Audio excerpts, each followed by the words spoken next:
over at BangTheBook.com. We are your one-stop shop for sports betting news and information. A 3-1 tennis preview from Big Ten Watto posted over there for today's action. Also, we got a lot of matinee NHL, which, of course, will already be over by the time you hear this show. But you got Parker Michaels every day with his NHL picks and analysis over at the website.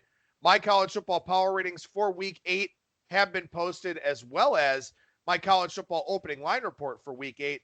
Lots of interesting games, some overreactions out there in the marketplace as well. Good stuff in those two write-ups for me, although I am a little bit biased. Also on the NBA side, championship odds and MVP odds from Admir Algic. The NBA starts next week. I believe it's next Tuesday. So we add yet another sport to the mix here for all of us to handicap. We'll have good coverage of that throughout the season over at the website. As you know, this and every edition of Bang the Book Radio, presented by our friends over at DSI Sportsbook. BTB and the number 200 is that promo code. 100% deposit match bonus for the sportsbook, 100% deposit match bonus for the live casino at BetDSI. It's only a game until you bet it. One guest joins me here on the program today. That is professional handicapper Kyle Hunter from HunterSportsPicks.com. Kyle, how's it going today, man? Going all right, man. Monday morning, a lot going on with prepping for NBA season now. And as you mentioned, that's just right around the corner. And still busy time here with college football and the NFL. I have to say, had kind of a weird weekend where college football, I made just a little bit of money on Saturday and then lost just a little bit with a 2-2 day there yesterday in the NFL. So finished almost exactly where I started, which is not exactly, how I wanted the weekend to go, but it could have been worse. Yeah, it could have been. I had 3 half-point losses on the college football side, so that was all sorts of fun. It's about a break-even college football Saturday for me. 3-2 in both contests in the NFL. I'll be able to talk about that on Friday's Super Contest segment for Week 7. One other thing before we get too far into today's show, want to thank everybody for the birthday wishes that they sent out on social media. Thank you so much for acknowledging that, and really appreciate the kind words here about the work that we do, both at BangTheBook.com and also here on Bang the Book Radio. So with that, obviously coming out of a birthday weekend, a little bit slow going for me here on a Monday, but we've got a pretty interesting and pretty decent Monday Night Football game here once again. Lions and Packers. And I got to say, man, this has been just one-sided line movement. We saw some places open as high as 6 early in the week. We're down to 3.5, pretty much market wide, a 4 at Bovada, which of course, as we know, suggests the public side very much Green Bay here. A 3 with minus 125 on Green Bay at bookmakers. So very steady Lions movement here throughout the week. Yeah, 66% of the bets on Green Bay, and yet the Lions, the movement has gone toward the Lions pretty heavily, which tells you quite a bit. This is a game where I don't have any strong opinions. I think that Green Bay is a quality team, but I have to question how good is their win over Dallas at this point. Dallas with a really poor performance yesterday. And the teams that Dallas beat earlier this year, they didn't really beat anybody good. So let's see about Green Bay. I know that they've had some quick starts and then haven't finished very well. They've done well so far this year, ATS. So have the Lions. So we've got 2 teams who have been good to bettors, ATS so far this year. Green Bay, a team that, to me, their offense really hasn't been very good for most of the game. They're 23rd in the NFL in yards per play at 5.49, yards per rush 26th. They've done very well in the red zone. They've maximized their red zone trips. I don't know. Maybe you could say that, with a quarterback like Aaron Rodgers, you'd probably do pretty well in the red zone. I know they had some issues in the red zone against the Eagles, so in all the rest of the games, they've done really well. But Detroit, a team to me that is a little bit hard to rate right now. The Lions, I think they're better than most people thought they were, but I don't want to get too high on the Lions. So both of these teams I have some question marks about. Yeah, I think so too. And I will say this here. You've got Detroit coming in off of extra prep. They did have the bye week last week, and then, of course, the extra day here playing on Monday Night Football. Something you and I were talking about and something I saw on social media that kind of led me in this direction. The Packers here on the season so far have been very, very good in the first quarter. That Matt LaFleur scripted drive has gone over very, very well. In the first quarter this year on offense, Green Bay averaging 9.98 yards per play, almost 10 yards per play, almost a first down per play for Green Bay here in the first quarter. Second quarter, 6.2. Third quarter, 6.2. Fourth quarter, 5.11.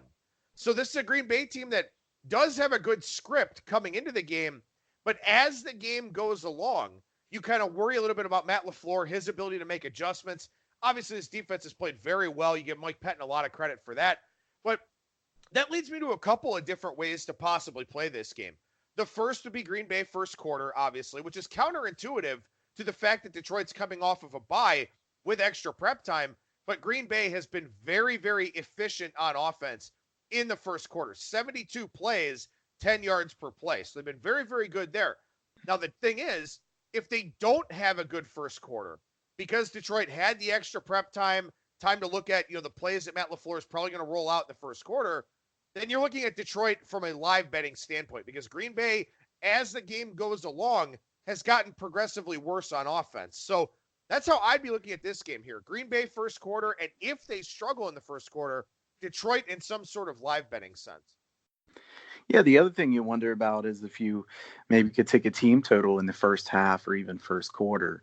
Not something I do too often, but Green Bay first half team total 13.5. Green Bay first quarter team total 6.5.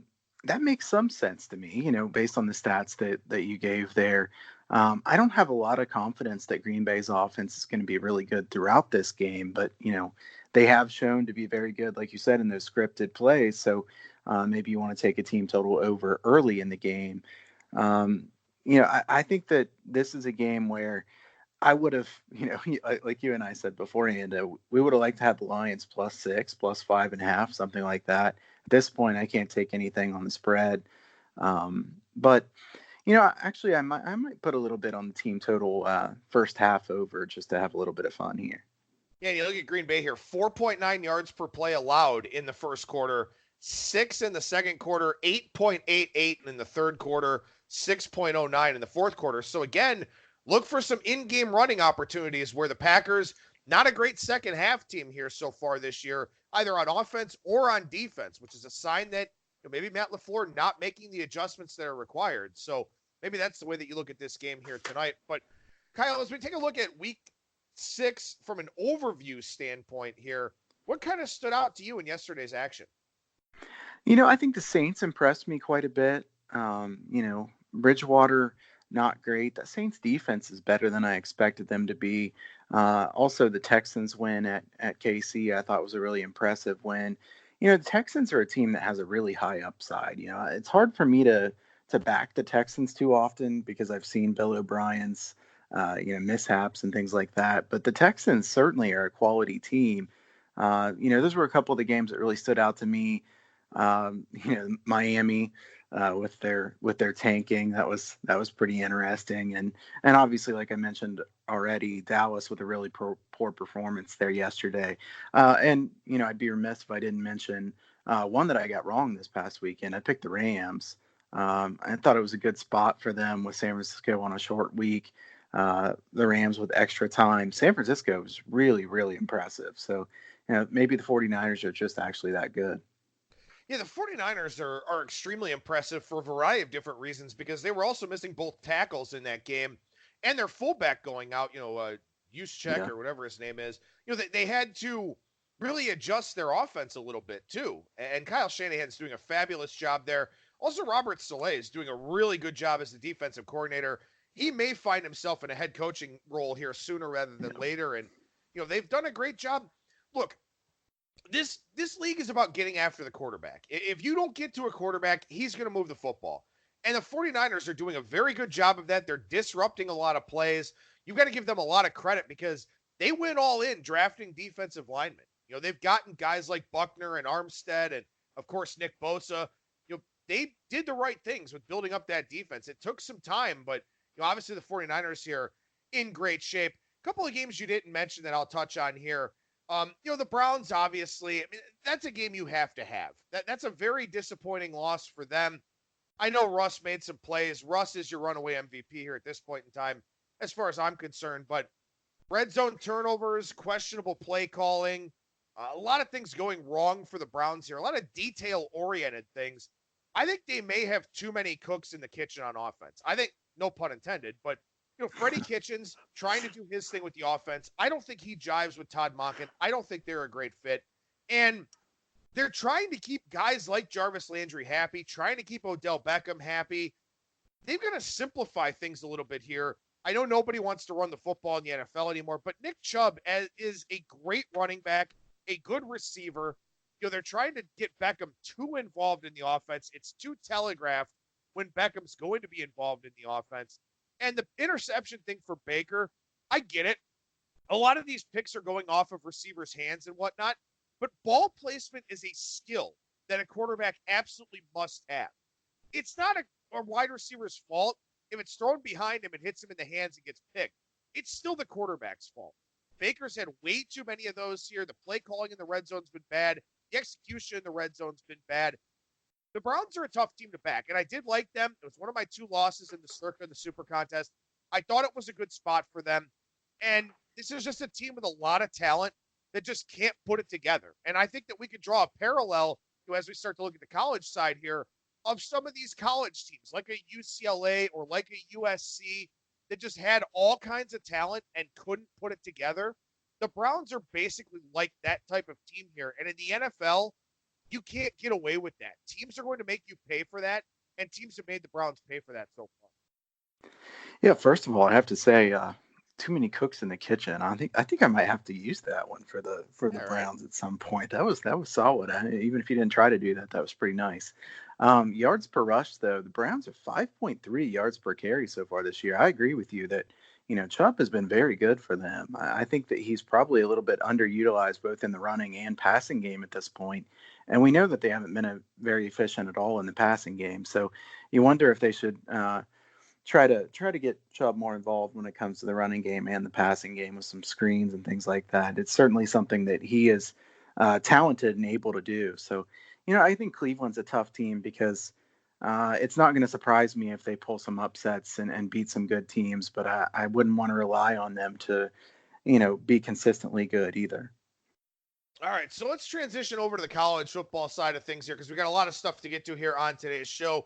Quick hitters, some injury notes, some regression stats. Then we're going to mention all 7 weeknight games here, some of them with a lot more detail and a lot stronger of opinions than others. And, of course, UCLA Stanford, we currently don't have a line for, but we'll still talk about all the weeknight games that are coming up here. But we start with the quick hitters and some big-name teams, some under-the-radar types of teams, some really good notes and nuggets here coming your way on today's show. Yeah, the first one I wanted to mention is Louisville. 13th in the nation in yards per play this year. What a job that Scott Satterfield is doing. This is a guy that, everybody thought that this was a good hire, but it would take some time. He's done way better than anybody could have imagined. Louisville's a team that I moved up 3.5 points in my PRs for this week. I don't want to be too low on them. A really well-coached team. And you also have to remember that Louisville is 13th in the nation in yards per play so far this year. And they also have had significant injuries at the quarterback position. So just a very, very good scheme there for Louisville. And I know Louisville quit on last season. We all know that. We all saw that play out. But they were 98th in the country last year in yards per play, tied with teams like Oregon State and Ball State, below a team like UConn. So amazing job here by Scott Satterfield, to say the least. And I also moved Louisville up 3 points in my power ratings. Yeah, I think you don't want to be too low on Louisville at this point. They've proven that they're just a lot better than we thought they were. I thought it was interesting when you look at Oklahoma as first in the nation in 20-plus yard gainers at 60 plays so far this year. Who's second? Western Michigan with 47. The Broncos a very explosive offense, not very good on defense. Even though they don't play very fast as far as the tempo, Western Michigan games could be pretty high scoring here throughout this season because they give up a lot of big plays and they get a lot of big plays. Yeah, and as you look here, Northwestern has 9 plays of 20 or more yards. Nice. They're getting a huge number against Ohio State here in a game we'll talk about coming up on Friday. But Western Michigan, I still don't know what to do with this team. And my power rating line here for this week is 5.5 against Eastern Michigan. The market's at 9.5 on that game. And I just don't know what to do with this Western Michigan team because they move the football and they do a very good job of it. But man, there may not be a more inconsistent team in the country than the Broncos this year. Yeah, and without Dwayne Eskridge, one of their best players there for the season. So with the collarbone injury, that hurts them quite a bit. I think I have 7.5 in that game. Eastern Michigan's a team that I had to downgrade a decent amount in my PRs. I believe it was 4 or 4.5. I thought Eastern Michigan was going to be better than what they were. I downgraded Eastern Michigan 4.5 points, but I moved Eastern Michigan 5 points, and wow. I still have value on that. So okay. I don't know. Again, I mean, maybe I just wasn't low enough on Eastern Michigan to begin with, but and I will say this, not to hijack the segment here, but I know we're going to talk about another MAC team here in a couple of minutes in Buffalo. I feel like I've just been, playing musical chairs with that conference all year long. I just don't know how to rate any of those teams. Ohio took a big tumble for me this week because they're obviously not very good, even with Nathan Rourke doing everything that he can. Ball State all of a sudden looks pretty good. Toledo losing outright to Bowling Green as a 26-point favorite. I don't know what to do with that conference in general this year. No, I totally agree with you. My first instinct was to think that I might want to fade Bowling Green coming off that game last weekend, but I don't see much line value in that game that they play this week. So I think that the MAC is a very, very hard conference to rate this year. You got some teams that are clearly bad, and then you got some teams that you thought were good, and maybe they're not very good. So Ohio's defense has just been really bad. 116th in the nation yards per play allowed. Nathan Rourke's very good, but the rest of the team isn't very good, which is pretty surprising that Ohio is that bad. But I'll go ahead and mention Buffalo since we were on the MAC. Buffalo averaging 34.08 yards per punt. And you can correct me if I'm wrong, but I believe their punter might be their backup quarterback. Yes. Yeah. So how the hell do you not recruit a punter? I was going to say this is a Division I team, and they don't have a punter. I mean, it seems to me that that's a pretty strange occurrence. Here you go. Who has the second lowest punting average in college football? I think it's Bama, right? It is. It's Alabama because I mean they never have to kick the ball deep. They're punting from midfield when it's 4th and 18 or something. So that's kind of a fun little stat. Best team in the country bar none, and they're 129th in punting average. Of course, they've only had 13 punts on the year, so that's part of it. And Buffalo doesn't have the same problem of punting from the 40 every time. So, So yeah, it's just pretty strange, and it would point out that Buffalo's special teams, I think they're rated second worst in the country by S&P, and not surprising. So that's something to keep in mind as you handicap them. I wanted to say that UMass is 9th in the nation in tempo. It seems really strange to me when you have a defense like UMass does to want to play this fast. I mean, you just want to be really, really terrible as fast as you can. I don't know. It just doesn't make much sense to me, and it clearly isn't working. No, it really isn't. And I mean, Walt Bell wasn't really. Florida State didn't play all that fast last year, right? Obviously, they're playing faster with Kendall Briles this year, but Walt Bell was the OC there last year. Florida State didn't play all that fast last season, to my recollection, did they? I think they played faster than the average team, but not this fast. Yeah, I mean, I don't know. I guess if you're going to lose spectacularly, right? Maybe they're tanking for Tua. I don't know. Yeah, right. I mean, maybe I assume that he's just trying to put in a system that this is what he wants to do in the future. But for this year, it's not working. And UMass is a unbettable team for me. I can't lay the points against them either. But it's just a team that I would look past as far as an ATS standpoint.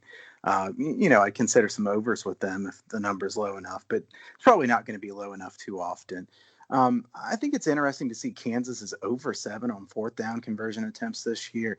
You could probably say that this is a regression stat as well. Just that they can't keep going 0 for 7 all the time. Kansas is an interesting team to me in that they've been a little bit better than I thought they would be, but I still don't know exactly what they are. BYU 2 for 11 and Bowling Green 3 for 15.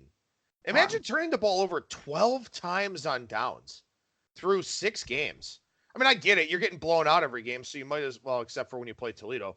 But, you might as well go for every 4th down, So it is interesting to look at those things, too, because not only are those just, signs of some possible regression, For example, nobody's converted a fourth down against Maryland in 9 tries, and Maryland already has enough problems of its own.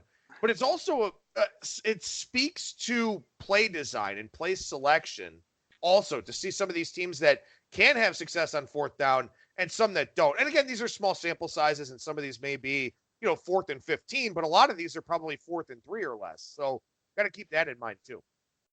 Yeah, I think those teams that have gone for it a lot, like the 3 for 15 and things like that, they clearly want to go for it on fourth down. And you assume that a lot of those must have been fourth and fairly short. They don't want to go for it on 4th and 10 or 15 unless they're way behind. But certainly some interesting stats. The last one on the quick hitters I wanted to say is Nebraska. Nebraska 126th, according to S&P in special teams play. And just in general, I kind of wanted to say, what's up with this team? I mean, remember all the hype before the season for Nebraska? It was a team that, everybody said, well, hey, Scott Frost, he's had a little bit of time now, Nebraska. Adrian Martinez missed last week's game, but, Adrian Martinez hasn't been good. So it looks like Nebraska just doesn't have a good option at quarterback. So I don't know what to make of Nebraska at this point. No, I think they're just not very good. And really a heartless performance last week, too. Minnesota ran the ball down their throat, and they just provided no resistance. In fact, it was a late add to my card on Saturday where I was just looking at the game, and I was looking at my power ratings. I was right on the number that was out there. I had it 7 or 7.5, and I was just like, screw it, I'm going to take Minnesota. They're the better coached team. They're a team that obviously has a good amount of upside, and it was one of the few games I didn't have to sweat over the weekend, that one in South Carolina.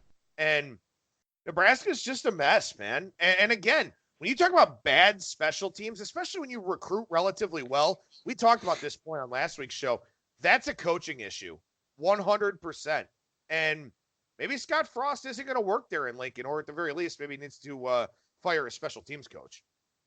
Yeah, and it makes you wonder if Scott Frost is, having second thoughts about being at Lincoln or not. He had a really good spot there at UCF.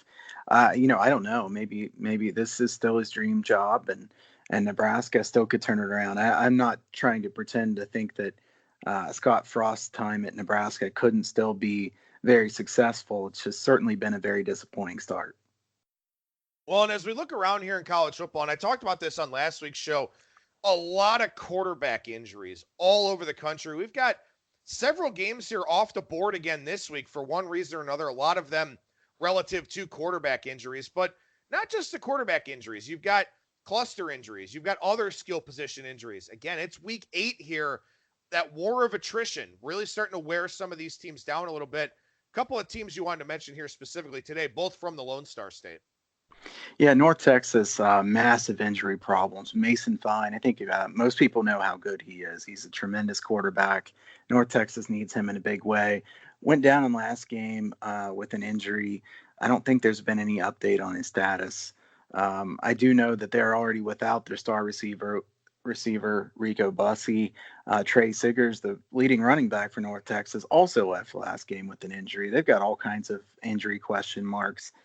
North Texas, a team that has been disappointing this year to start with, and now they have even more severe injury problems. So definitely cautious about that team. And I also wanted to mention Baylor.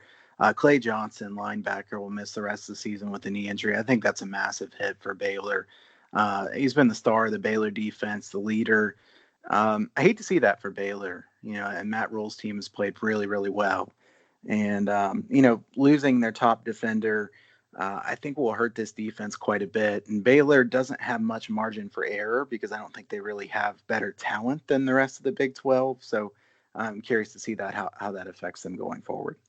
Yeah, I agree. And this isn't really the week that you want to be missing a star linebacker. When you take on Oklahoma State and a dual threat guy like Spencer Sanders, I'm actually surprised to see that line coming down a little bit from 4 to 3. I've got it much higher than that. So maybe a game where I'm just opposite the market. But as we look at some of the other injuries out there, specifically at the quarterback position, Hank Bachmeier for Boise State, he left last game. Of course, they ran up a ton of points and had a decent lead too, but we'll see what that one looks like. Jaron Hall from BYU, he actually played pretty well for BYU. He went out. They wound up losing that game to South Florida, lost that game in the fourth quarter, really, after he went out with a concussion. He's, of course, playing in place of Zach Wilson, who's out for the next few weeks. Clayton Tune went out for Houston, but they're a mess all the way around anyway. You mentioned Louisville and their quarterback injuries. Malik Cunningham, still not sure if he's going to play here this week against Clemson. And then also you've got, Ryan Helinski at South Carolina. They say it's a sprained knee. It really didn't look very good. Muschamp says he's going to play this week against Florida. I'd be surprised not only if he plays, but also if he plays well, especially against that Florida defense. So that's one to watch. One other one there, Jamie Newman as well, banged up for Wake Forest. Huge offensive game for Wake Forest last weekend. They had 40 first downs. Of course, they still managed to lose the game, but they had 40 first downs. And then Austin Kendall for West Virginia, he left very early in that game. He hasn't played all that well anyway, but the Mountaineers did nothing on offense when he went out. So just a handful of quarterback injuries there to keep an eye on. Yeah, I think Kendall, even though he may not be a great player, means quite a bit to them because not very much depth there for West Virginia. And I think that's something important to point out is some of these teams have a lot better quarterback depth than do other teams. A team like West Virginia can't handle that injury very well. A team like North Texas can't afford to have Mason Fine out either. Yeah, for sure. And of course, we'll see here. We got an injury for this Troy game that we're going to talk about here in a few minutes. Caleb Barker, still not sure if he's going to play in Wednesday's game there against South Alabama. Again, these are things that and it's very hard too, as we talked about last week. There's no standardization of injury reports in college football. So it can be very hard to find information about these guys. You got to use Twitter. You got to use whatever beat writer source you can find because, again, this is that time of the year where these things can really become a big deal. And I do hope for Kendall's sake he's able to play this week because they're playing Oklahoma, the school he transferred from, although he may not want to play against Oklahoma the way their defense has looked at times this year. All right, so let's take a look at some regression stats here. These are always interesting, and also we tend to see some line moves with these teams. So keep that in mind here as we go forward. Yeah, Middle Tennessee State is 42nd in the nation in yards per play so far this year, but they're 112th in points per game. 20.7 points per game. I have to tell you, I've had Middle Tennessee State's over the last 2 weeks and have lost both times. So I'll probably get off this over trend about the time they start getting some overs. But, that's the way it goes sometimes. But Middle Tennessee State, I would assume that they'll start scoring some more points. It's hard to be 42nd in the nation in yards per play, but not score very many points. So that's one that I would look for Middle Tennessee State to start scoring more points, either look to back them or look to play some overs. And Middle Tennessee plays North Texas this week. So they do take on that banged up Mean Green offense. So that'll be a game that you want to keep an eye on. 2 weeks ago when they played Marshall, that was a line that came down from 7 to as low as 3.5, I think. So again, people out there in the market have noticed this. FAU's just been playing a little bit better. So they didn't take money last week, but I would expect, I don't know where this number is going to open. It's obviously going to depend on the injury situations, but I would expect Middle Tennessee State to be a sharper side here, not just next week, but also in the subsequent weeks because of that stat you just mentioned. Yeah, I think so too. I think that the market will probably like to back MTSU, and I couldn't disagree with that. I think I mentioned LSU last week, so I'll make this really quick. But LSU is 34 trips into the red zone, 34 scores, 29 touchdowns out of 34 trips. It's hard to imagine. How about, so LSU, I know the big story about that game is going to be how close Florida kept it. But when you look at the box score for that game, LSU had over 11 yards per play against Florida's defense. Is LSU going to beat Alabama? Because I think there's a real legitimate chance that happens. Sorry, I was in a little bit of a coughing fit, muting myself over here. So, right. Still probably better that I had it on mute than everybody hearing me coughing. But I think that LSU Bama is a really interesting game. I can't imagine predicting that LSU would win that game, but it's a game that I want to watch. I think Bama's team's a little bit unique in that their defense doesn't look as good so far this season. Is their defense actually worse, or is their offense just scoring so quick that it puts their defense on the field quite a bit? I think that's kind of a interesting question. What do you think about Bama? You think their defense is just not as good as they've been, or do you think that their explosive offense just kind of skews that stat? I think it's possible, especially because they had so many injuries there at the second level coming into the season. They lost Mac Wilson to the draft last year. They lose 2 linebackers for the season before it even starts. I think that's part of it. And I also think, too, that You're trying to get Tua a Heisman. You're trying to get Tua to be the number one pick because it looks good for your university.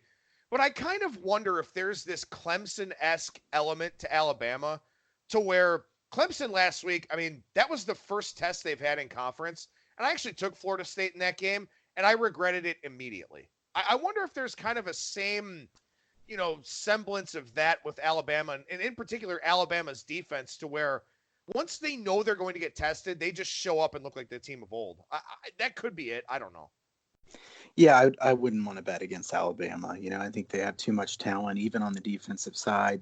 I think that they're probably still pretty good on defense, and that their numbers are probably a little bit skewed there. But maybe Bama's not quite as good on defense as they've been some of the other years, but I still think they're very good. And I think LSU's offense, as good as they've been so far this year, you can't keep scoring every single time you get in the red zone. And 29 touchdowns out of 34 trips, nobody's going to keep that up. So we'll watch that number going forward.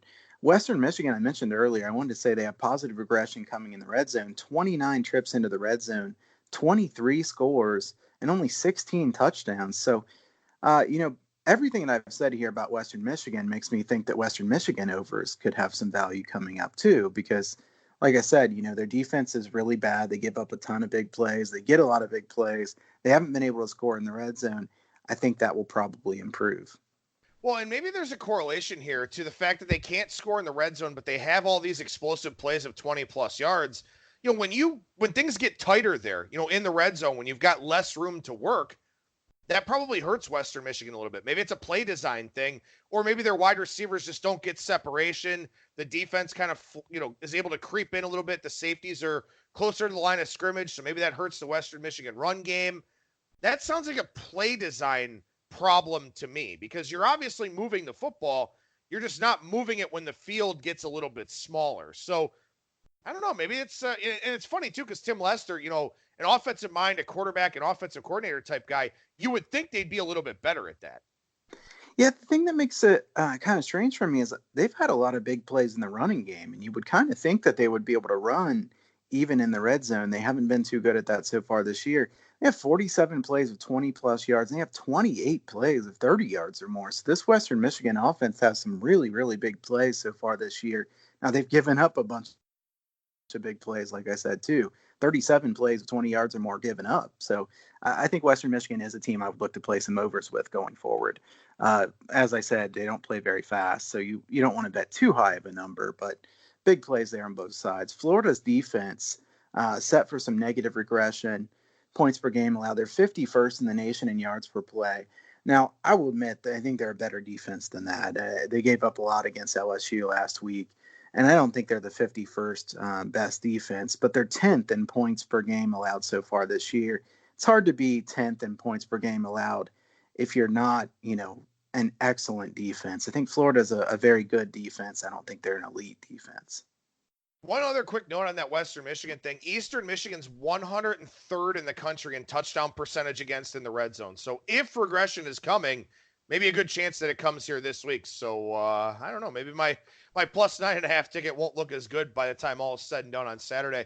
But to your point about Florida here, I agree. I think they certainly are better than 51st in the country in yards per play. And also, too, you get some of these outliers to where the sample sizes, while they're getting to be pretty significant, when you give up over 11 yards per play in a game, going to skew it a little bit too. And, right. I thought that Florida would be in a really bad spot against South Carolina this week, but now that spot for South Carolina, not nearly as good coming off that win against Georgia. So I've kind of backed off of my thoughts on that game. Maybe the Florida defense gets right here, and especially if DeCarrion Joyner has to start for South Carolina at quarterback. Yeah, I think that changed that game quite a bit. It's hard to think it's a great spot now for South Carolina, like you kind of assumed it might be. So that's a game that I don't think I'll get involved in. Northern Illinois, a team that we've talked about before, is a team that's due for some positive regression on offense. They're 93rd in yards per play allowed so far this year, but they're 20th best in third down defense at 31.58% third down conversions for their opponents. I think some negative regression here on defense, positive regression on offense. I would likely look to play some Northern Illinois overs as well. I know they play a team this week that's not very good on offense, so it'll be a fairly low total. If it's low enough, maybe taking over in that one. But as a general thought here going forward, Northern Illinois overs will likely have some value. I agree. I think that's a good one to look at here too. And also, I mean, look, you've got a first-year head coach here in Thomas Hammock. You've got, I'm sure injuries are starting to set in for them too, as they are for a lot of different teams out there. And, I mean, this guy was a running backs coach in the NFL. So you kind of got to wonder about that defense as maybe they start to play some better caliber competition in the MAC. They don't do it here this week against Miami of Ohio, but as we go down the line here, they will play some better offenses. Yeah, definitely. I mean, they're going to play some better offenses, and they're playing a lot worse defenses. The MAC, as we said, totally wide open, and honestly, it's just not very good either. So you would think that they would be able to score some more points. The last one I have here, Texas, minus 0.39 yards per play, which is 96th in the country. Look, Texas did this last year. Unless they have some sort of magic formula for winning games despite losing yards per play margin, I'd have to expect some regression here. And I will say I hope that some regression comes here because I have Texas season win total under 9.5, some on both numbers. So, I hope that Texas will have some regression, and I think that if this continues, they probably will. Certainly last week's game was misleading as far as the final. I think Oklahoma dominated that game a lot more than the final score would indicate.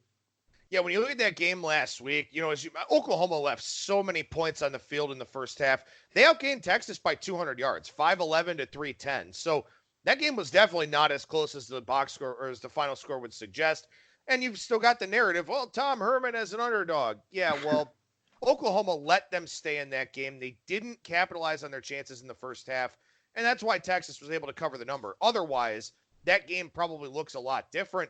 And by the way, when you look at Texas here going forward, right, you've got a first-year coach in Chris Kleiman. This is just the month of November schedule for Texas. First-year head coach in Chris Kleiman, who should be doing better with that program as the year goes along on November 9th. At Iowa State on November 16th, at Baylor on November 23rd, Texas Tech on a short week on November 29th. Texas has got 4 really tough games in the month of November. They've got a get-right game here this week against Kansas, but their November schedule is against some Big 12 teams that are getting better as the year goes along. 2 first-year head coaches, 2 head coaches that have really put positive stamps on their respective programs. Texas may very well end up losing 4 games during the regular season, and it wouldn't surprise me at all. Yeah, I hope you're right. I mean, like I said, I do think that Texas is set up to have potential bet against spots here going forward. Even ATS wise, I think that this Texas team. I'm not saying they're a bad team. I'm just saying that I think that they may be overvalued in the betting marketplace. I think that Tom Herman's a good coach. He's done great as an underdog, and I mean. At this point, it's almost getting a little bit old to hear the Tom Herman as an underdog ATS number, like you said. I mean, it's if you were playing some drinking game and somebody were talking about Tom Herman as an underdog, you'd definitely be in trouble. But, Texas is a team where I think they're a good team. I don't think they're a great team. And I think some people think they're a great team. So I'll look for spots to go against them moving forward. All right, we got one other system or angle to take a look at here. We like to throw some of these out on the show, and then we'll get into some of these game breakdowns. But I think this one's really, really interesting, and I do like this one a lot. Yeah, I always try to look for these kind of interesting ones. Sometimes I'll spend some time in Bet Labs in the queries and just kind of put in quite a few different stats and see if I find anything. This is one I've never talked about before on here. A team with a 3-game turnover margin of -2 turnovers or more on average per game and has won 1 or less of those last 3 games, you're backing that team after this stretch. And if you back this team after this stretch, you're 255 and 212, which is 54.6% ATS since 2005. If this team also has an ATS cover percentage of less than 50%, so not 50%, it has to be lower than that, 194 and 147 ATS, which is 56.9%. I think it's certainly an interesting angle with backing teams who have had some big negative turnover margins lately. I kind of like this angle. If you think about it, the turnover margin is something that usually regresses to the mean. So this is something where there could be overreactions from a recency bias standpoint. So I think that this is one that we should continue to watch going forward. Yeah, I completely agree. I'll bring it back to that Baylor and Oklahoma State game where, Oklahoma State a couple of weeks ago, they are off a bye. They lost to Texas Tech and they were -5 in turnover margin in that game. And this is why you really want to look at the box scores. I sort of feel like because we haven't seen Oklahoma State in a couple of weeks, because what everyone remembers is that loss to Texas Tech, I think that's why this line against Baylor is coming down a little bit. It's now painted 3 pretty much market wide out there as we're doing the show today. Turnover margin matters. And again, you've got some of these games where maybe it's fumble luck, or maybe it's a team that, trailed badly in the second half. The quarterback's just chucking to try and get back into the game. Maybe that's not the offense that they typically run. Maybe they're more balanced. Maybe they run the football usually. They don't pass the ball, and they're forced to pass the ball because they're trailing, and things happen. So I agree with looking for regression to the mean from a turnover margin standpoint. That's a really good angle to consider. Yeah, and we've got one game we're going to talk about here coming up that the team meets the system. Now, I will say that I don't know if I love this one, so I'm kind of curious to see your thoughts when we talk about this game, but it'll be something that I can bring up going forward as we talk about it, some teams that will fit this system of turnover regression to the mean.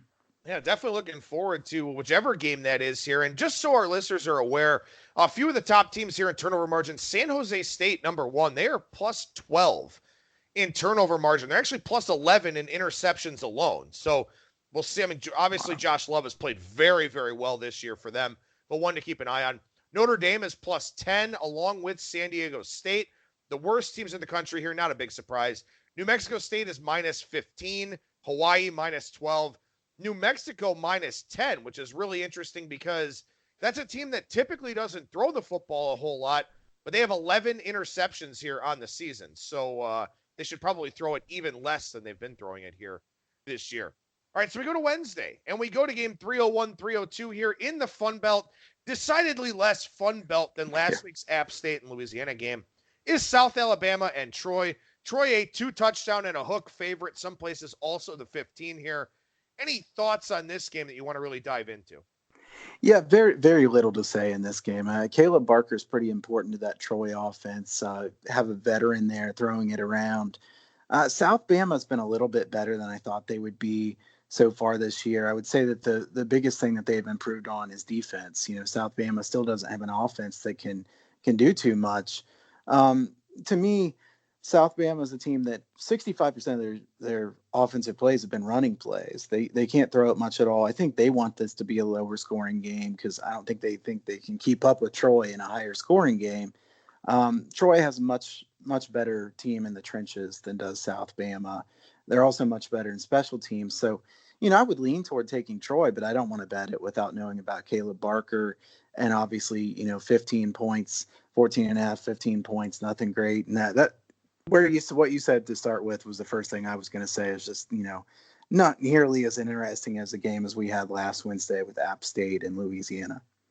No, and I mean, these two schools, while both in the state of Alabama, they're about 3 hours apart. So this isn't necessarily a rivalry game, but you can look at this to a degree, even though these teams are in the same conference, as sort of a little brother versus big brother type of game. I mean, Troy has been, kind of at the forefront of this conference for quite some time.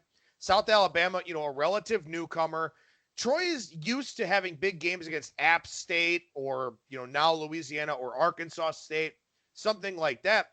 Whereas South Alabama kind of wants to try and work itself up to that level. I don't know if it ever happens, but there is a little brother, big brother element to this game that I'd be kind of worried about to a degree from the Troy side. Now, Troy is just clearly the better team, but for South Alabama here, again, a chance to go knock off a big brother that may be looking at some of its more important games down the road.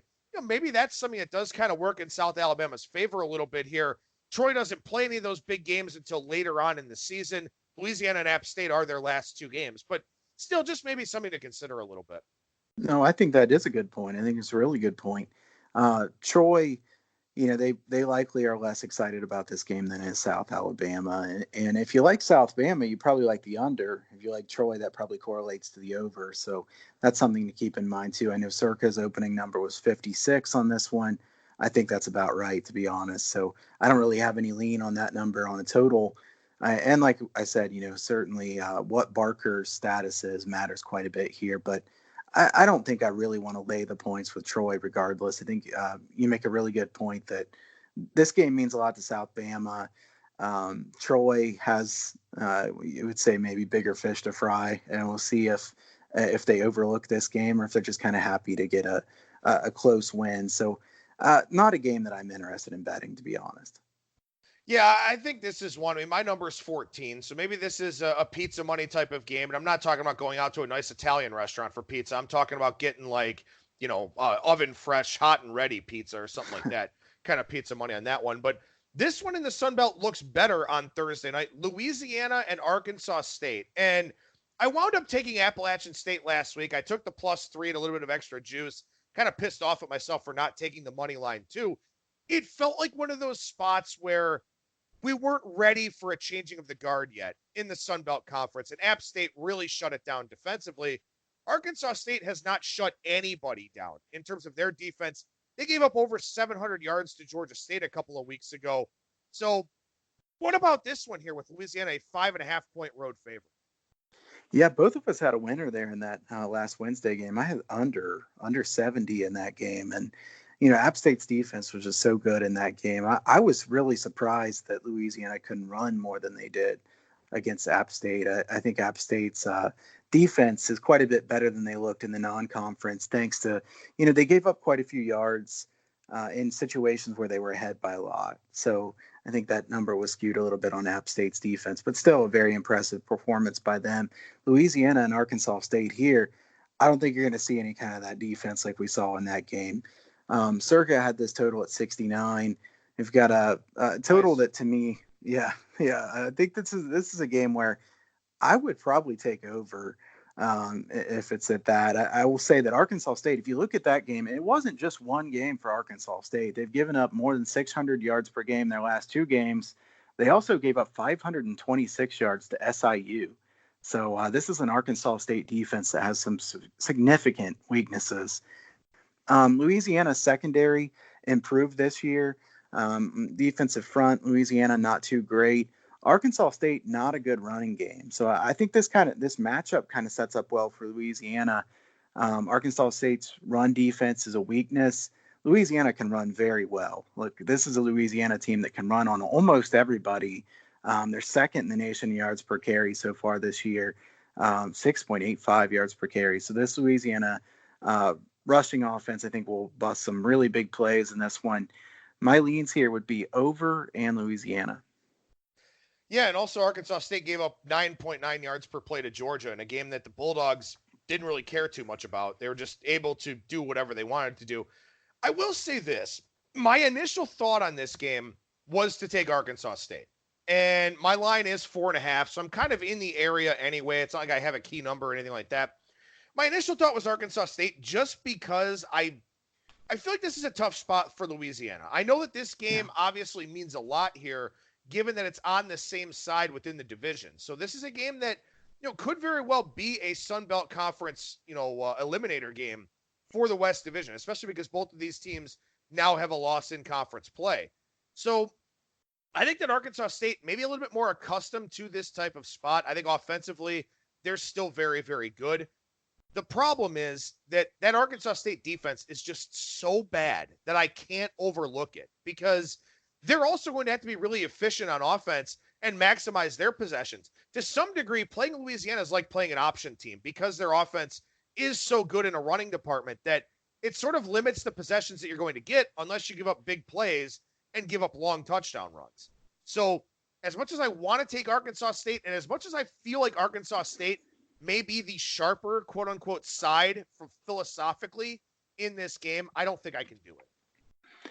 Yeah, I think that's a good point, in that it's a better spot for Arkansas State. They had a week off here.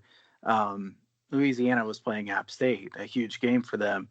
I will say Louisiana's played really well on the road this year. Really impressive performance at Ohio and Georgia Southern. So they've proven that they can win on the road. I think the matchup looks good for Louisiana. Like you said, the spot's not great for Louisiana. I think my favorite play here would be the over. Hopefully we get a number in the 60s instead of the 70s. Well, this is one of those games, and this is the last point I'll make here about this game, is that if Louisiana does well, goes out there, covers the number, looks good in the process, runs up, 500 yards on Arkansas State like everybody else has, in a difficult spot, you've got to give Louisiana respect for that win. And that's something I don't think people realize here, especially if they do their own power ratings. They're going to say, well, they were a 5.5-point favorite. They were supposed to win. Yes, but not all wins are created equal. If you go on the road to Jonesboro against a well-established Arkansas State program and you win this game comfortably a week after getting brought down a peg against App State, that's a huge win for this program this year and going forward, assuming Billy Napier is still there. So you've got to adjust this team in your mind and in your power ratings as a result. I agree with that. I think both of these teams have very good coaching staffs. So you wonder if Napier is going to be there for too long. Obviously, Anderson has been through so much this year. I think he's a really good head coach. Don't give a coaching edge to anybody in this one, but this Ark State team has had quite a few injuries so far this year. Now they've been able to still move the ball on offense despite the injuries at quarterback, but I would say I still lean Louisiana in this one. I don't know that I'll have any money on it. I will be looking to see what the total's set at. Yeah, I'll definitely be looking to see what the total looks like as well. It should be an interesting one for sure. So we don't have a line here for the Pac-12 after dark game, at least after dark for us East Coasters. In game 307, 308, UCLA and Stanford. My line on this game would be Stanford minus 6.5. But again, we've got a Stanford team here that week in and week out, I don't know what I'm going to get. Yeah, my line was 7 here. And I in my notes, I put a bunch of question marks by this one. I don't know what to do with this game. This is a game that I'll pass unless there's some kind of egregious mistake by the odds makers to where I just think it's way off. I don't want to have money on this game. This is a UCLA team that I don't know what we're going to get out of, a Stanford team that I don't know what we're going to get out of. I think they've both been very inconsistent so far this year. I guess if I had to lean some way, it would be the over, but there's so many injuries on offense that I hate to take that too, especially with the tempo that Stanford plays at. So to me, this is an almost unbettable game. Yeah, I think so too. And look, I mean, UCLA is not going to make a bowl game. They're 1-5. I mean, that's not the talk in the locker room. They're not sitting there saying, well, we're not going to make a bowl, but they're not. They play Arizona State, Colorado, at Utah, at USC, and Cal. They're not going to find wins. If they want to get another win, they may have to win this game. I think they could probably beat Colorado at home, but this is maybe their best remaining shot at a win. So you kind of wonder about that. You kind of wonder about the character of that team. I think there have been some questions about the character of that team. Now Theo Howard's going to redshirt and transfer. You wonder about Chip Kelly and how he's getting through to this team. At least I know, or at least I have a pretty good idea that Stanford's going to show up here. Yeah. So maybe I lean Stanford based on that. But again, I don't think we're going to see much line value here anyway. Yeah, I agree with everything you said right there. If I was forced to pick something, I'd probably take Stanford here. Just based on the fact that I feel like what kind of motivation they're going to have versus UCLA. So I agree with your point, definitely. All right, so we go to Friday. We got a 4-pack of Friday games here, beginning in Conference USA, 309, 310, Marshall and Florida Atlantic. Florida Atlantic, a 5.5-point favorite in this one. What are you thinking, Kyle? Well, here's the one that fits the turnover system. You've got Marshall that matches that system with a lot of turnovers here of late. You wonder if they're going to have some positive regression coming with turnovers. I have to say, I don't know if I love Marshall in this game, though. They're 1-5 ATS so far this year, and they have the turnover system going for them. Still, this is a hard one for me. I think FAU is the team that I trust more here. I think they're definitely improving week by week. And I'm kind of wondering about Marshall's coaching staff. They've lost some coordinators here in the past couple years. I wonder if, those coordinators being gone is hurting them more than what I thought it would. To me, this is a hard game to bet on the side. I would probably lean to the over here.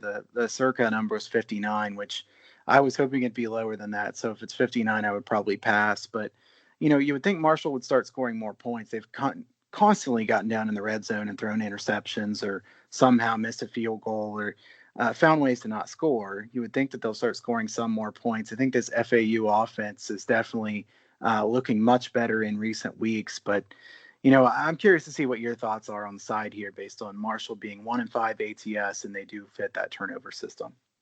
Yeah, I think this is a tough one. I mean, I think Florida Atlantic has kind of become a buy team out there in the market. Chris Robeson has this offense going in the right direction. We figured it would take a little bit of time with some of the losses, most notably Devin Singletary from last year. But Florida Atlantic feels like a play on team. My number is 6.5 here in this game. But Marshall, you mentioned they've had some turnover misfortune here of late, and Florida Atlantic's still giving up 6 yards per play and still 5.85 yards per play in their 2 conference games here so far. They've gotten torched through the air a little bit in those games, over 600 yards. So I don't know. I think this is a tough spot to really like either one of these teams. Lines in that dead zone between 4 and 6. I want to see which way the market pushes this number and maybe give me a little bit of clarity here on which side sharper bettors do like. Yeah, I think it'll be interesting to see what the line movement looks like in this game. So far, you've got the bets are almost exactly split, and the money's pretty even too. So we haven't seen any kind of sharp involvement in this game yet. Obviously, it's Monday morning, so this is not something where you're going to have too many games where you see it by this point. But I would kind of think that if the line is to move here, I would think it would probably move toward Florida Atlantic. What about you? Yeah, I would think so. I mean, at least initially, because again, you've got a team that's, just looks more trustworthy and also has a sexier offensive profile. So I think we do see 6, maybe 6.5, but this one's not going to touch 7, but I do think it's more likely to go up than go down. Yeah, I agree with those thoughts. I think 6 is probably 6.5. I don't think it'll go higher than that, but it would surprise me if Florida Atlantic goes down to 4.5 or 4 or anything like that. Yeah, that would, if it does, it would be significant sharp money on the Marshall side, because you've got to think when all is said and done, the public's probably going to take the lane train here. And with this being an early kickoff on Friday, we're going to need to see some sharp Marshall money to keep this thing from getting to 6.5 or so. So again, very important to follow the market and take a look at what's going on out there and read between the lines, read into the context of the line as well, so you can get some good thoughts that way. Game 311, 312, Pitt and Syracuse. This one's 3.5, varying juice, pretty much market wide with Pitt, a road favorite going up to the Dome there in upstate New York. What do you think about this one? So this is my favorite of the games that we're going to talk about. I know I haven't had too much opinion on some of the other games. I like Pitt in this one if I were going to take some. I was actually kind of just upset when I just saw the line going from 3 to 3.5 as we were talking about one of the other games. I got the odds board open, considering playing Pitt myself here. So I'll probably watch this line a little bit more and see what happens. But I do like Pitt in this one. Not a big PR overlay for me. This is more just a matchup spot. Syracuse has allowed 26 sacks so far this year. Pitt has 27 sacks. They're second best in the country in sacks. So I think that's a big problem for Syracuse here. And the times that I've watched Syracuse a couple times this year, I think that DeVito holds the ball for too long. This line in front of him is not very good, and he's got to get rid of the ball a lot quicker, especially knowing that. And I think, it's kind of surprising in a Dino Babers offense that you're not getting rid of the ball faster than he does. I don't think that he has grasped this offense very well. You've got a Pitt defense that is 10th in the nation in yards per play allowed. Definitely positive regression candidate, the Pitt defense, based on how many points they've given up. These two offenses are both not good. They play fairly fast, but Syracuse 107th in yards per play on offense and Pitt 108th. Which defense do you trust more? I certainly trust the Pitt defense more. I lean Pitt on the side. I also like the under in this game. I think that this could be a fairly low scoring game here. We've got two teams that have not been very efficient on offense. The Syracuse defense is clearly better than they were a few years ago, and this Syracuse offense is way down. Pitt has not been very good on offense the last few years in general, and Pickett hasn't been able to, consistently show that he's a very good college football quarterback. So I would lean the under here, especially if we can get a 55 or 56, something like that in this game. I also like Pitt in this game. Yeah, I like Pitt here too. I mean, my number is 2.5, so I'm even on the other side of that key number of 3. But like you said, not a big overlay. But again, from a matchup standpoint, being able to get after the quarterback just means so much. And for Syracuse here, I mean, maybe it's not a DeVito problem, maybe it's a wide receiver problem. They've lost their top wide receiver each of the last 3 years, twice to the NFL. So maybe guys just aren't getting separation, but at the same time, you can't take that abuse. And Dungy took a ton of abuse. DeVito's taken some abuse this year too, even though Syracuse hasn't played that great of a schedule. So I agree with you. I think that Pitt is the side here. Both of these teams similar in yards per play, both 5.04, but big defensive difference here. And it's on the Pitt side. And again, if Syracuse is going to be facing a bunch of 3rd and longs, whereas Pitt's going to be facing 3rd and manageable, even though Pickett and Whipple maybe don't seem to be gelling as well as you would have hoped, it's still going to make things a lot easier for Pitt. So I do like Pitt here minus the 3.5. Yeah, I hope this line goes back down. I'm kind of afraid it won't, to be honest. But this is a Pitt team to me that, I'd rather buy Pitt than sell them. And Syracuse has kind of proven that they weren't as good as I thought they might be so far this season. So this is a Pitt team I'm looking to back. So I like Pitt in this game. I also like the under. All right, so we go to the Friday night game here in the Big Ten. A little bit of a unique spot for both of these teams. We don't see a whole lot of weeknight Big Ten games, and especially not a whole lot of weeknight Big Ten games featuring the Ohio State Buckeyes. Game 313, 314. Ohio State 27.5-point favorite. Ohio State, of course, off the bye, as we know. Not Urban Meyer anymore, though. It is Ryan Day. So what do you think about the Buckeyes laying about 4 touchdowns here in Evanston?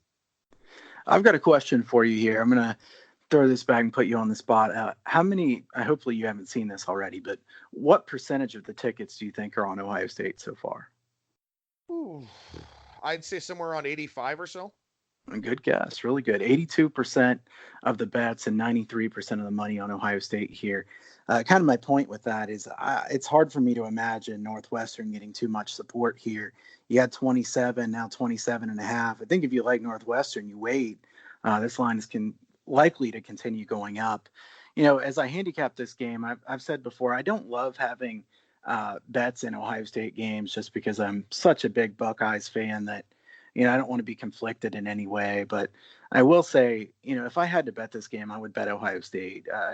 Northwestern 130th in yards per play in the country. That's dead last. I mean, this Pat Fitzgerald team has really disappointed me a lot. I thought, with Johnson, maybe they'd be better with some better quarterback play. They've had a bad offensive line. I know they've had some decent quarterbacks there in the past, and they still haven't been able to move the ball that well. But Johnson was so highly recruited that you kind of hope that he would be able to fit well in this system. That has not worked at all. This is just a big talent mismatch. I like backing Pat Fitzgerald's team as an underdog, but I've watched Ohio State every minute of every game just about so far this year, and Ohio State looks really good. I mean, as a fan, obviously excited about that. You never know what'll happen. They could trip up a couple times, and it wouldn't be shocking. But this Ohio State team looks very good, and I wonder how Northwestern's going to score here. I mean, how are they going to score much at all? Circa's total was 49.5. Usually you say, oh gosh, I can get 28 points with a total of 49 or something like that. You would probably want to take the underdog, but I mean, is Northwestern going to score more than 10 points in this game? I don't know. It's hard to imagine. Yeah, I don't know either. I mean, look, I will say this. My line's only 23 on this game. So I guess I haven't lowered Northwestern enough. Maybe I don't have Ohio State high enough. There's also an inflation price to pay here with Ohio State because they've looked so good. So that's part of it too. Maybe this line from a raw power rating standpoint is 24.5 for the odds makers out there, but they know they're getting runaway Ohio State money here unless something sharp comes back in on Northwestern. And like you said, how can you back Northwestern with just how awful their offense has been? I will say this. The saving grace for Northwestern backers at plus 28.5, because this line's going to get there, would be that Ohio State plays Wisconsin next week. So if Justin Fields plays in the second half, and I know you and I were talking about this with the Nebraska game, why is Fields still out there? What are they doing with him still out there? This is one where I get Fields off the field immediately. You go out there, you hang your 28-0, 28-3, 35-3 first half, and you get him the hell out of the game because you've got to beat Wisconsin next week at home. So that's what I would look at here. Maybe Ohio State first half as opposed to laying the full game price. But again, like you said, Northwestern maybe chugging off plays the second half or Gunnar Hoke or somebody like that, and Northwestern still doesn't score. So that's the problem here is you're asking Northwestern to get probably into double digits and certainly to 14 or 17, I would think, to cover this number. And man, that doesn't look like it's going to happen. Yeah, I agree. You went there where I was thinking that I was going to go as well here. If I was going to bet this game, I'd probably take Ohio State first half. I guess I don't bet first halves enough to know in college football exactly where this first half line would be. How much do you think Ohio State would be favored by in the first half here? 21, maybe 21 and a half, something like that. Yeah, I was going to say 20, but maybe 20 is too low and everybody'd want to take Ohio State. I don't know. It's hard to lay 20 or 21 and a half points in the first half. So to be honest, if it's 21 or 21 and a half, I probably would stay away from this game. But, this is a game where I think Ohio State kind of coasts to a victory. Like you said, I think that this would be very wise to take Justin Fields out, to play it pretty vanilla. Wisconsin looks excellent. I think that's going to be a really, really good game, Ohio State and Wisconsin. So that's a game as a fan really looking forward to. I'll be curious to see what kind of line comes out on that game. But, you could argue that this is a bad spot for Ohio State, and that's what you'd have to argue if you're taking Northwestern in this game. And like you said, and like I suggested earlier, if you want Northwestern here, just wait for 28 and a half because it'll come. So I will say this, and I reserve the right to be wrong on this show because it's my damn show, but Florida State and Clemson last week, line was 26 and a half. Clemson's first half line was only minus 14 and a half. So I guess it seems like we're way overshooting this, being up around 20 or 21. Maybe because, Florida State is at least a team with an offensive pulse. Maybe this is more like, Ohio State minus 16 and a half, something like that. So, my apologies. I think we maybe led our listeners astray a little bit by overshooting this number. But that being said, if you and I think that this is something where Ohio State's competitive at 20 and a half, 21, if it's 14 and a half or something, I like Ohio State first half a lot. Oh, yeah. I mean, if it's 14 and a half, I'll bet Ohio State in the first half in this game. I will say that as far as that other game, you wonder if that's an apples to apples comparison, because remember, Florida State's been really good in the first half in several of these games and just absolutely sucked in the second half. So offensively, they've been able to do a lot in the first half in previous games. Now, they didn't against Clemson, obviously, but previously they had been good in the first half and bad in the second half. So I'll be curious to see what this line comes out at based on what you said there. 17, 16 and a half, maybe. If it's under 17, I would want Ohio State here. Toledo was minus 16 and a half or minus 17 against Bowling Green. And that was, Okay. A road team line in a similar area, but not, of course, Ohio State. So maybe it's 17 and a half. I don't know. I guess that's probably, where we can expect it to be here. One more game to talk about here for this week. And fortunately, it's UNLV and Fresno State. So probably not a whole lot for either one of us to say about this one. But I will say this, Fresno State 14-point favorite here. My God, how shitty is Vanderbilt? Like, how do you let that happen at home? Not just losing, but getting thoroughly beaten by UNLV.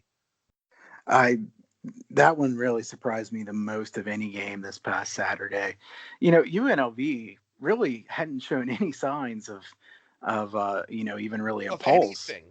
Yeah, I mean, I knew Vanderbilt was bad, and you knew Vanderbilt was really bad, but that really surprised me a lot.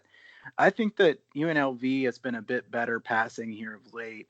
I don't know. Is Rodgers just not the starter anymore, or is Rodgers still hurt? I'm not really sure, if they've just decided to go to the backup quarterback, or if Rodgers is still injured and he might come back here for UNLV. I see he's listed as questionable. I mean, you kind of have to wonder if you just keep going with the backup based on what has happened here so far. And Rodgers is a good runner, but his passing has been so bad for UNLV that, it becomes you're just totally one-dimensional. So UNLV has at least been able to throw it a little bit here of late.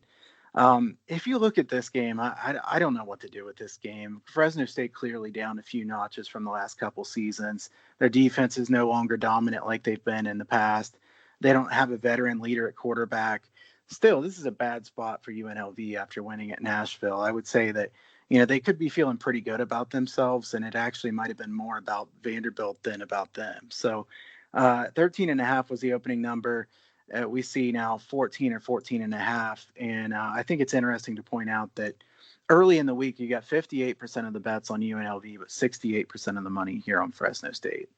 Yeah, Kenyon Oblad, the backup quarterback for UNLV, 52.6% completion rate, 5-3 touchdown interception ratio. So, I mean, they're at least moving the football through the air. He hasn't been overly efficient for them. I will say this, man. I liked Fresno State last week. I was very tempted. I think I did end up taking them plus the 3, actually. I was very tempted to take the money line against Air Force. You're off a bye to prep for the option. Air Force off that devastating loss in the Commander in Chief's trophy game to Navy, and Air Force just completely throttled them. 340 yards on the ground. Fresno State, we figured their offense would regress with all the big losses they had from last year, but this is just not the same Fresno State team. And I really thought Jeff Tedford, with that extra prep time, would have his team in better shape last week. Now, different type of animal, of course, playing the option as opposed to playing UNLV. Now you're at home instead of on the road, so on and so forth. But man, I don't trust Fresno at all. This is a game I'm just not going to touch. Yeah, I mean it's definitely a fair point. They had extra time to get ready for that game. Air Force does have a good home field advantage, and obviously it's a very unique style. So, that probably doesn't apply much to this game since Air Force and UNLV are so much different. But it does tell you that Fresno State's quite a bit down. Like you, I'm very unlikely to bet this game. All right, before I let you go here, man, any games you're looking at on Saturday, whether it's just from an initial intrigue perspective or just games you're looking forward to watching? Yeah, Oregon and Washington, a game that I'm really, really interested in because, Oregon looked really good last week. I think that was more about Colorado than it was about Oregon. But, Washington's offense looked very good last week against Arizona. I'm curious to see what kind of total we get here. So far, we've seen the line movement go toward Oregon. Um, I like Oregon better as a team, but I still can't disrespect Chris Peterson and the Huskies too much. If we see this line keep going up, 3.5 or 4, I don't know if it'll get that high, but I would be tempted to lean toward Washington in this game. Oregon still has to prove it to me. Oregon's a good team. Are they a really good team? I'm not sure yet. I think that's a really fascinating game. I'll throw one out for our listeners here as well. And of course, we'll talk about both of these games with our other guests as we go throughout the week. Michigan and Penn State. This line at the Golden Nugget opener was Michigan minus 4.5 over the summer. Penn State is now a 9-point favorite. This line got bumped up from 7.5 to 9. Circa opened at 8. Man, we talked in the lead up to that Michigan-Wisconsin game about the big adjustment from the summer, and have we really seen enough to justify it? And then Wisconsin just waxed Michigan in that game. Wisconsin was the right side the whole way. Anybody that took Michigan knew their bet was gone immediately. Man, I wonder if this game plays out the same way. Yeah, I mean, you and I both had Iowa this past weekend, and that was not an easy loss to take. I think that Penn State still, I'm not sure Penn State's a great team. Penn State's offense is only so-so. Wisconsin's a better team than Penn State, in my opinion. So, what do you get in this game? I mean, on the surface, my line here is 7.5. So, maybe I'm too low on Penn State still. I wouldn't want to lay the points with Penn State, but how can you back Jim Harbaugh in a game like this? I mean, I think this is a hard game to bet.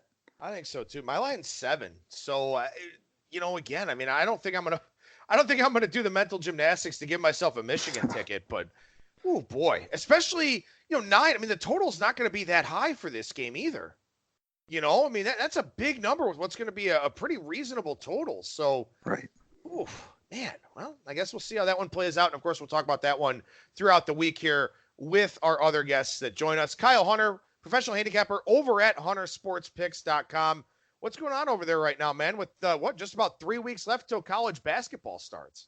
Yeah, that's what I was going to say. This is a busy time of the year for me because it's prep time for both NBA and college basketball, but still keep the, finishing off baseball, keep the football going. And, with so many clients being most interested in football this time of the year, I still have to keep my focus on football the most. But I've lowered the prices on the subscriptions for football for the rest of the season. You can also sign up for the Free Picks newsletter over there at Hunter Sports Picks if you haven't already. 82 and 53 run here on the Free Picks. So try to send that newsletter out a couple times there, Friday night and on Saturday night with a free pick and also some, look at betting data, the sharp money, see where things are going. So it's an informative newsletter. If you haven't signed up for it already, I would encourage you to do so. Well, make sure, of course, that you follow Kyle on Twitter as well, at Kyle Hunter Picks. Kyle Hunter, HunterSportsPicks.com. Appreciate your time as always, brother. It's always fun, man. Thank you so much, and we'll talk to you again next week. Thanks. Take care, man.